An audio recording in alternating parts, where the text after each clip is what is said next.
मैं योग और क्षेम पहन करता हूं। योग किसको कहते हैं?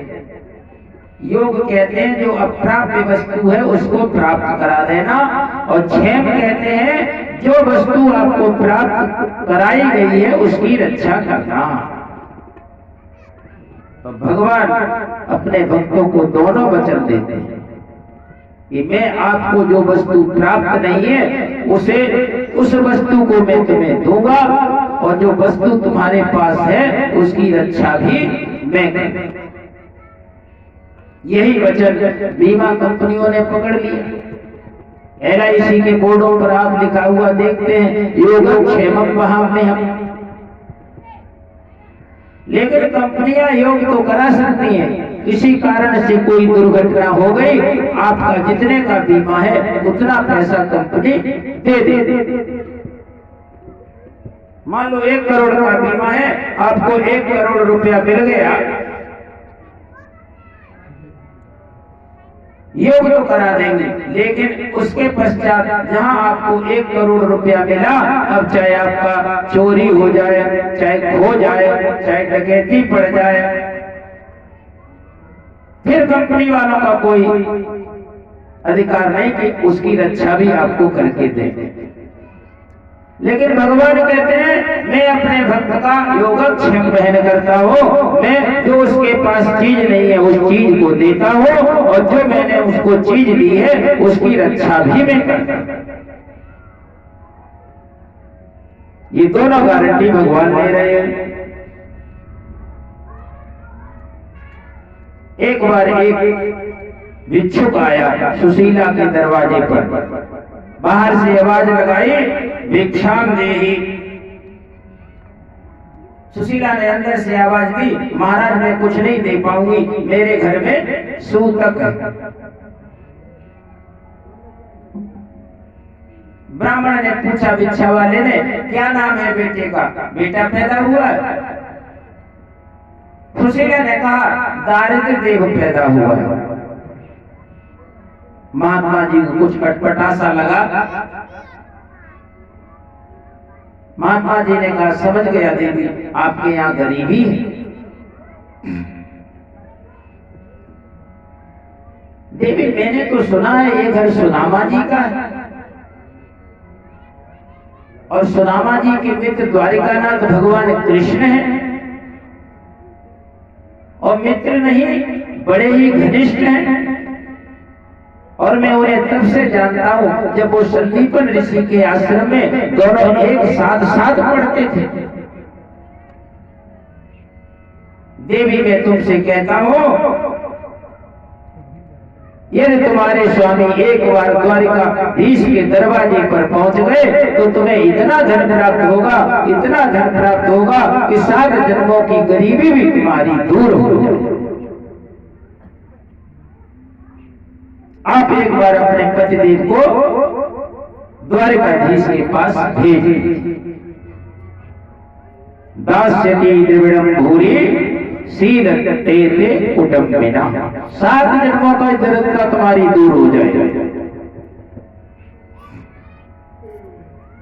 इतना सुनकर के साधु वहां से अंतर्ध्यान हो गए। सुशीला परेशान और हैरान, बताओ भगवान द्वारिकाधीश को कौन नहीं जानता, और वो हमारे पति जी के मित्र हैं, पर उनकी पत्नी को भी नहीं पता।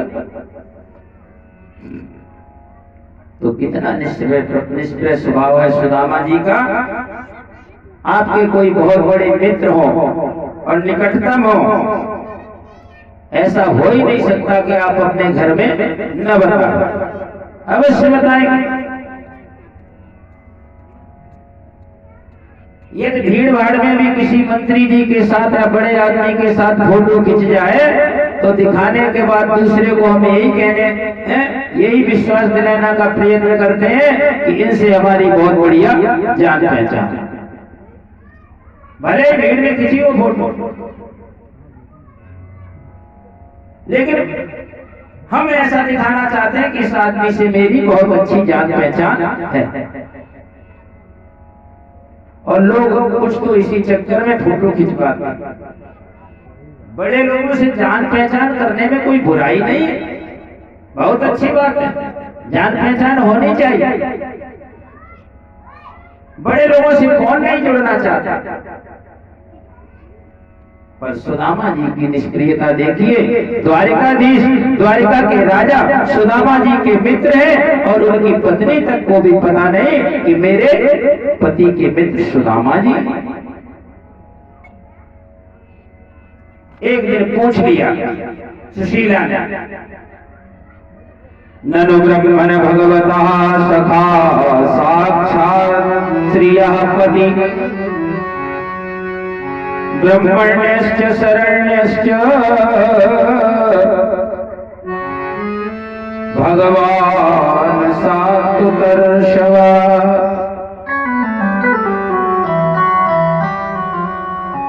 सुशीला ने पूछा, पतिदेव बताइए क्या द्वारिकाधीश आपके मित्र हैं?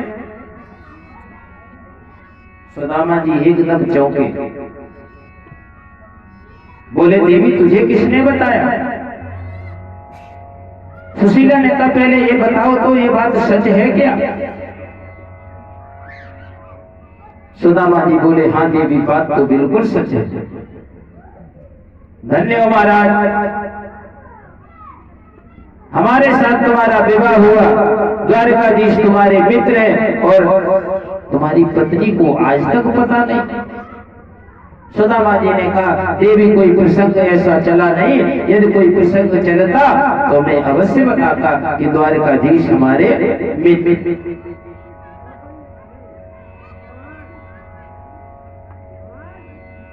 तो जब पत्नी ने कहा कि एक बार आप उनसे मिल करके आइए, अब सुदामा जी के मन में इच्छा जागृत हुई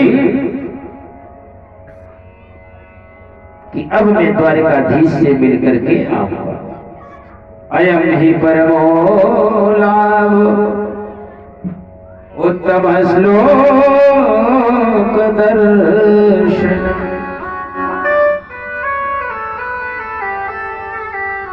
सुदामा जी के मन में अब ये आशा जगी कि मैं भगवान उत्तम श्लोक जो भगवान है उनका दर्शन करके आऊंगा। ये इच्छा नहीं जगी कि राजा है तो मैं जाऊंगा दर्शन करने तो मुझे बहुत सारे रुपया पैसा मिल जाए। उत्तम श्लोक उनको कहते हैं जिनके श्रेष्ठ पुरुषों के द्वारा जिनकी कीर्ति गाई जाए, जिन्हें कुछ काम निकालना है और स्वार्थवश तो लोग किसी की भी प्रशंसा कर सकते हैं। स्वार्थ सिद्ध करना है तो लोग मंत्री जी की भैंस की भी प्रशंसा करने लगते हैं। इतनी सामी सलोनी सुंदर काली भैंस थी, मंत्री जी की चोरी हो गई। तारीफ तो किसी की भी स्वार्थवश की जा सकती है, लेकिन उन व्यक्तियों का यशगान करने से आपका कल्याण नहीं होगा। उत्तम श्लोक दर्शना, जो लोग उत्तम श्लोक हैं उनकी कीर्ति गाने से सदैव कल्याण होगा। भगवान उत्तम श्लोक है। भरद्वाज मुनि भरत जी की प्रशंसा करते हुए प्रयागराज में कहते हैं, हे भरत जी सुनहु भरत हम झूठ न कही, उदासीन आपस बने रहे।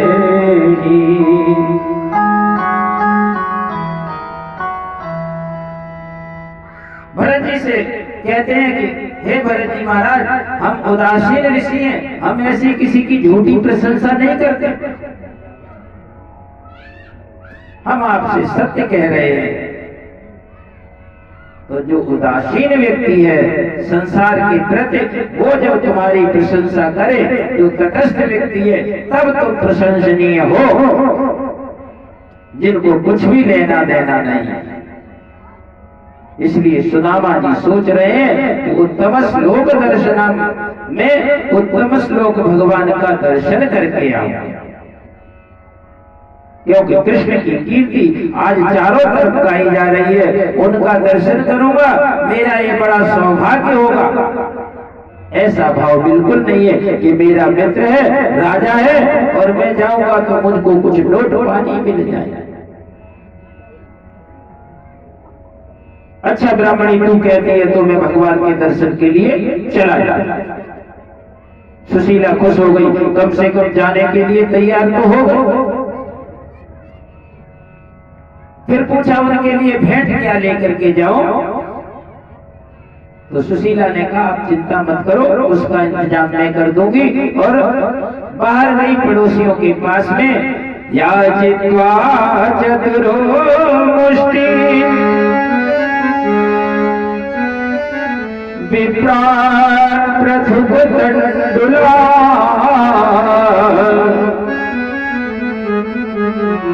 चेल खंडेन तां बद्ध्वा भरते प्रादादुपाय।